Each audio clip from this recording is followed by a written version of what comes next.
endamên hêjayên çapemeniyê gelê me yê têkuşer û azadîxwaz.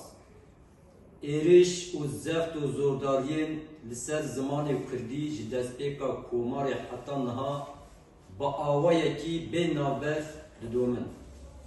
Li ser sala çoyî de desthilatdarên yekperest ev welat kirin goristana çand, ziman û hemû zimanên li vî welatî kuştin. Êrişa herî mezin jî wek tê zanîn li ser zimanê Kurdî hat kirin. Ji ber êriş û zordariyan gelê Kurd bi hezaran qaset û tirtûkên Kurdî dibin axê de veşartin. Ji ber axaftina bi zimanê Kurdî gelek Kurd hatin qetilkirin, derbkirin, işkencekirin û girtin.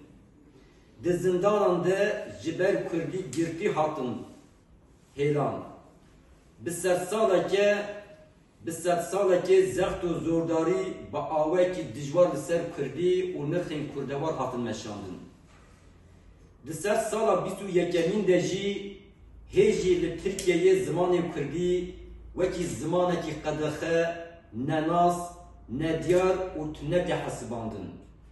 Di hemû desthilatdariyên Tirkiyeyê de feraseta tune hesibandin, redkirin, pişaftin û hewildanên ji holerakirina zimanê Kurdî hêjî tên domandin.